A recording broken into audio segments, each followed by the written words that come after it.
Hi hello friends, welcome to Dharavathi foods. ನಾನಿವತ್ತು ನಿಮಗೆ ಕೊಬ್ಬರಿ ಬರ್ಫಿಯನ್ನು ಹೇಗೆ ಮಾಡೋದು ಅಂತ ಹೇಳ್ಕೊಡ್ತೀನಿ. ಇದು ಕೋಕೋನಟ್ ಮ್ಯಾಂಗೋ ಬರ್ಫಿ.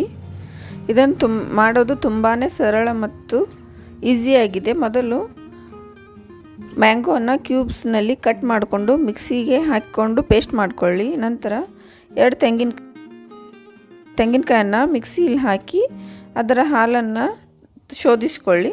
ನಂತರ ಅದು ಕೋಕೋನಟನ್ನು ಡ್ರೈ ಆಗುತ್ತಲ್ಲ, ಅದನ್ನು ಒಂದು ಗ್ಯಾಸ್ ಮೇಲೆ ಒಂದು ಕಡಾಯಿ ಮೇಲೆ ಅದನ್ನಿಟ್ಟು ರೋಸ್ಟ್ ಮಾಡಬೇಕು, ಡ್ರೈ ರೋಸ್ಟ್ ಮಾಡಬೇಕು. ನಂತರ ಒಂದು 5ರಿಂದ 10 ನಿಮಿಷ ಅದನ್ನು ಚೆನ್ನಾಗಿ ರೋಸ್ಟ್ ಮಾಡಬೇಕು.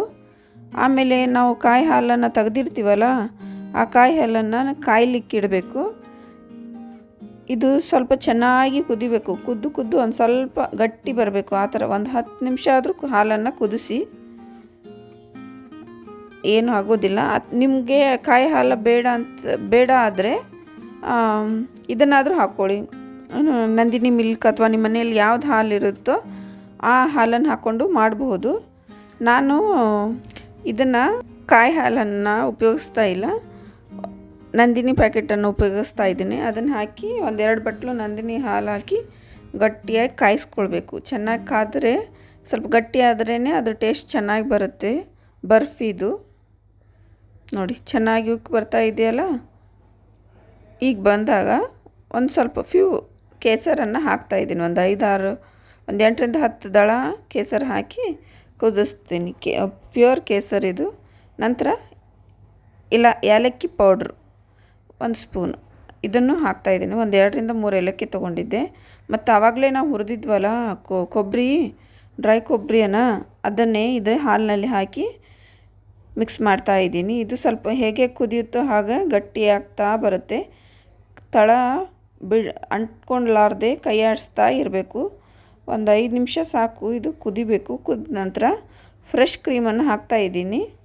2-3ರಿಂದ 3 ಸ್ಪೂನ್ ಆಗಬಹುದು. ಇದು ಅಷ್ಟು ಫ್ರೆಶ್ ಕ್ರೀಮ್ ಹಾಕಿದರೆ ಸ್ವಲ್ಪ ಟೇಸ್ಟೂ ಬರುತ್ತೆ.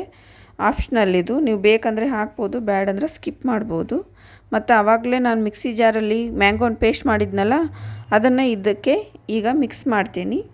ಮಿಕ್ಸ್ ಮಾಡಿ ಹಾಕ್ತೀನಿ. ನೋಡಿ, ಈ ಥರ ಆಗುತ್ತೆ ಕಲರು. ಮೇಲೆ 1-2 ಸ್ಪೂನು ತುಪ್ಪ ಹಾಕಬೇಕು. ಹಾಕಿ ಚೆನ್ನಾಗಿ ಮಿಕ್ಸ್ ಮಾಡಬೇಕು.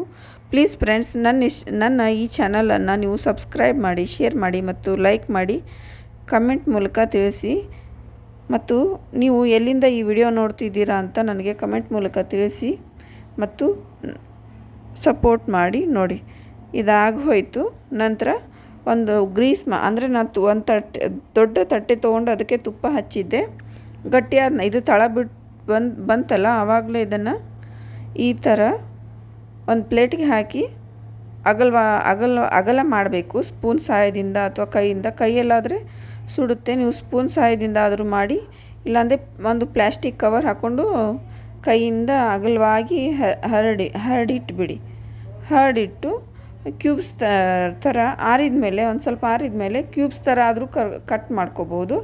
ಅಥವಾ ನೀವು ನಿಮಗೆ ಪೇಡ ಶೇಪ್ ಈ ಥರ ನನ್ನ ಥರ ಶೇಪ್ ಬೇಕಂದರೆ ಪೇಡ ಥರನೂ ಮಾಡ್ಕೋಬೋದು. Thank you.